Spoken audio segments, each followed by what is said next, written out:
waaw ba tey Kals ci même lancé bi économiquement parlant ci wetu côté rentabilité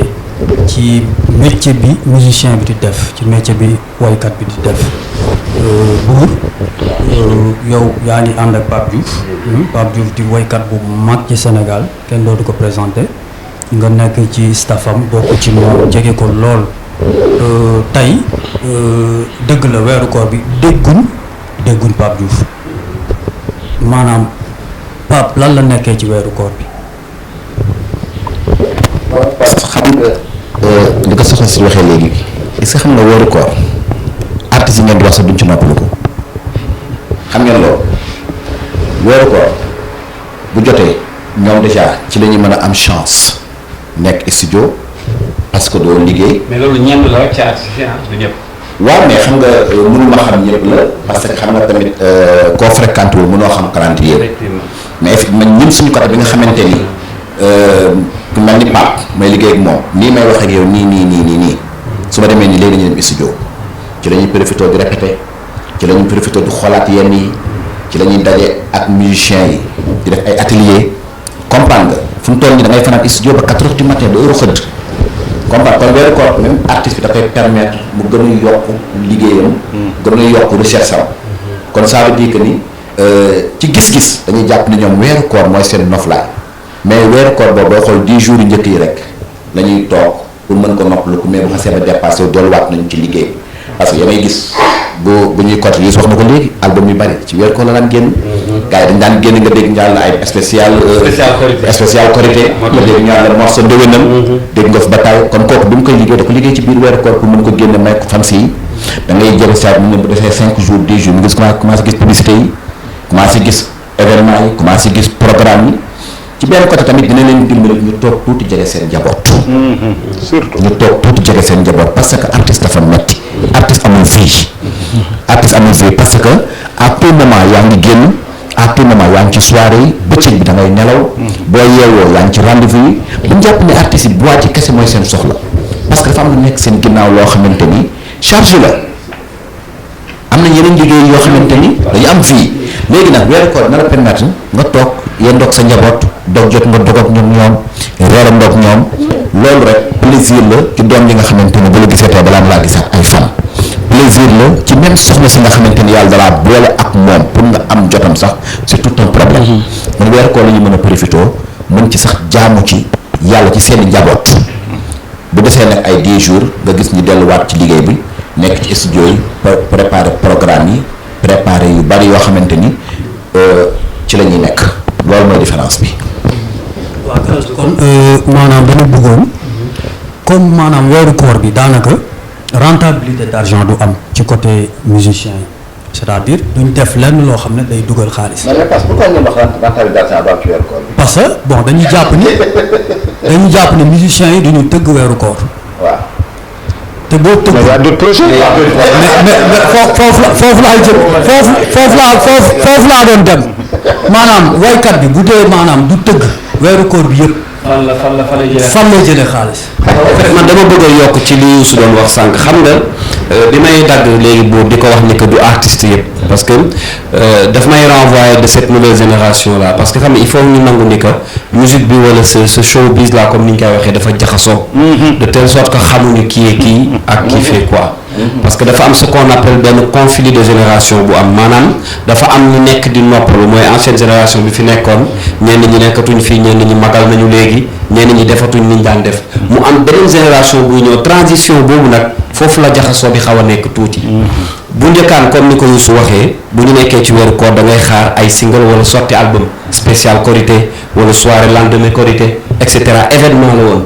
album yi mi ngi doon génn ci côté ci bu ñu jógee Korité wala bu ñu dem ci bu la par exemple fin d'année spécial fin d'année loolu amatul des vrais artistes ñooy xam ni que weeru koor moment la boo war a delluwaat studio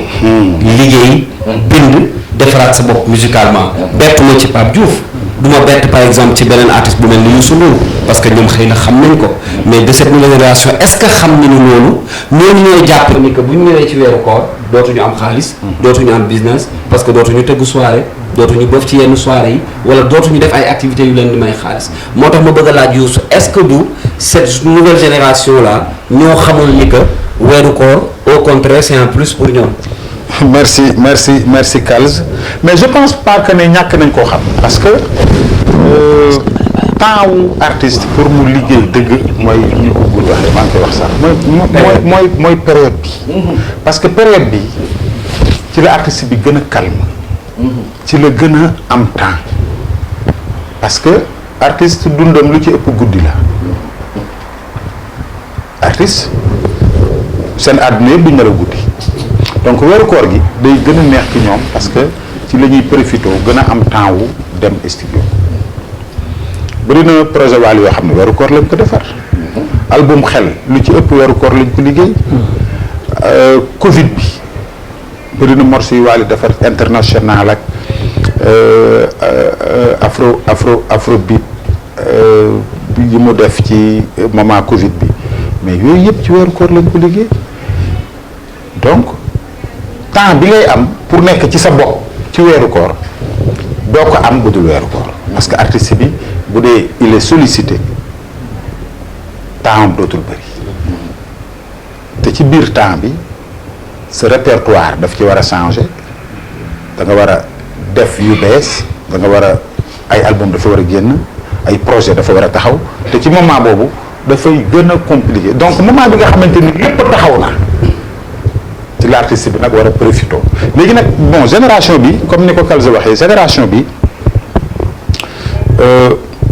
ci li ma yaakaar mooy xanaa ñi ngi ko respecté parce que déjà commencé nañu ñoom di envoyer ay affiches donc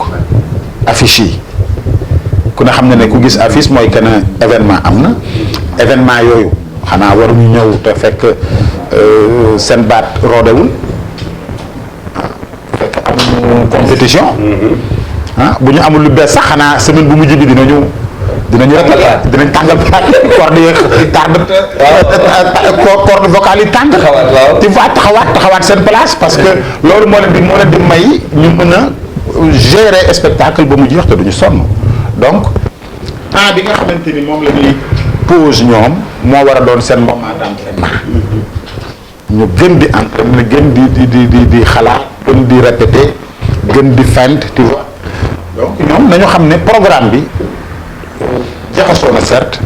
mais ñoom ñi nga xamante ni yàlla dogal na ne ñoo fi ne ak lu mën a am ñu am qualité ñu ñàkk am qualité seen jamono la seen temps la seen moment la mais ñoom nañu fexe ba organiser yëf yi ba du ñu mujjee poussé bi mu réeré ci ñoom charge bu am solo la ñu am ñoom xaw ma ndax rendre nañ ci compte ou pas parce que musique sénégalaise jaar-jaaram dafa metti parce que ñi ko imposé ba mu toll fii mu toll ci ay jafe-jafe lañ ko defee ñu njëkk way mbalax fi dana doon sànni xeer di leen sànni xeer ñu dem tey ba Sénégal am l'artiste le plus populaire du monde wala l'africain le plus populaire du monde wala le musicien le plus populaire du monde loolu teraanga la kon musique fay na Sénégal léegi nag ñooñu seen wàll moom daanaka jeex la gën a jege que tàmbali donc xale yi nga xamante ne ñoo war a ñëw porter flambeau bi am nañ défi ñoom ñoo war a xam ne défi bu rëy la ñu du yoon tey ñu toll fii ñu toll ci la musique sénégalaise amuñu benn jeune boo xamante ni ñëpp mën nañ d'accord ni taxaw na pour représenter le Sénégal un peu partout dans le monde. te c'est pas normal. et pourtant souvent dañuy wax ni am nañ espoir am nañu yaakaar. waaw mais espoir bi problème mooy espoir bi mi ngi bëgg yàgg. parce que ba léegi marché international bi changé gul.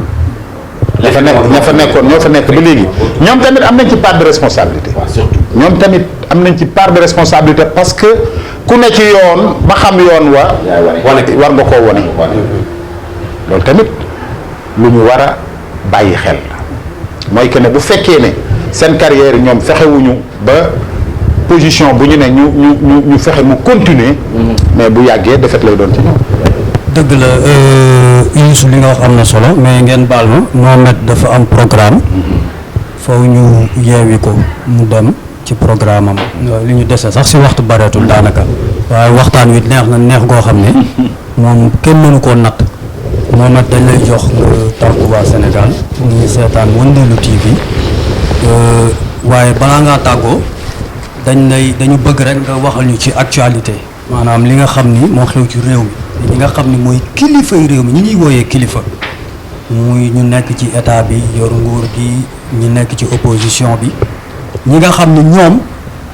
bu ñu jubalul rek réew mi du jub bu ñu liggéeyul réew mi du jag ndax réew mi metti na dund gi seer na jeunes yi amuñu lu ñu def amuñu liggéey maanaam loolu rek laa bëgg nga waxal ñu ci tuuti balaa ngaa tàggoo Mohamed. waaw Babacar Pascal maa ngi am mbégte loolu ci waxtaan wi wax nga ko léegi waxtaan wi daa neex loolu te bëri njariñ man mosuma bàyyi xel waxtaan wu amee nii njariñ ndax waxtaan bi fi mu dugg la ba tax na maa ngi ci sant bu baax ci bokk gi ma bokk ak borom xam-xam yi Youssou mii nga xam ni ndeysaan dañu koy bàyyi xel bu baax a baax ci xelam bu sell Kalsim mi noonu dañ koy topp bu baax buur it noonu moom daal jotaay bi moom am nañ ci mbégte te it jëlee nañu ci lu mu néew am na lu ñu ci for di sant waa Sénégal gépp tey di leen baalu àq di leen baal di ñaan sunu borom weer yi nga xam ne ci lañu ne di weeru ngëneel ak tawféex lépp lu ñu ci jaamu yàlla nangul nu ko te ñu yàgg koo teewee at yu bare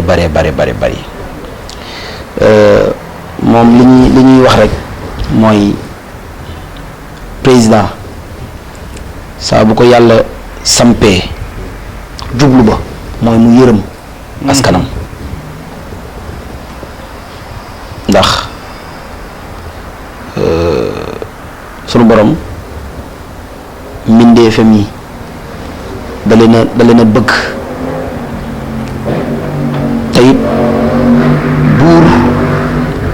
yàlla moo koy def Serigne Saliou mës na wax Cheikh Béthio ne ko coono bi yàllay daj ci buy def xalifaam ci kaw suuf coono boobu lay daj ci buy fal njiitum réew kon ñoom war nañu xam seen daraja d'abord xam ni doole ji leen yàlla jox dara waralu ko lu dul yërëm seen askan loolu képp moo ko waral ndax pouvoir temporel mooy ki nga xam ni tey lu mu bëgg mu am lu mu bëgg ci réew mi loolu mooy am kooku nag kenn mënul ci moom lu dul di ko ñaan ko rek lañu mën di ko def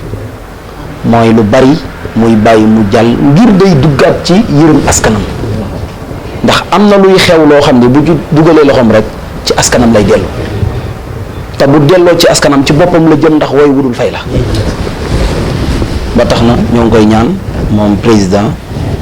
te it di ko féliciter ci liggéey bu rafet bi nga xam ni def na ko ci Sénégal te ñëpp teg ci seen bët waaye liggéey lu mu rafet bu ko yërmande lalu rek mën naa yàqu foofu la ñuy tàggoo ci moom di ñëw it ci suñu xalifa yi nga xam ni ñoo fi toogal diine ji ñoom it macha allah tey bu ma jëlee ku mel ni sëñ Mountakha Bachir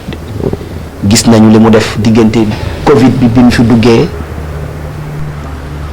boobaak léegi li fi xew ni mu taxawoo Sénégal ni mu taxawoo nit ñi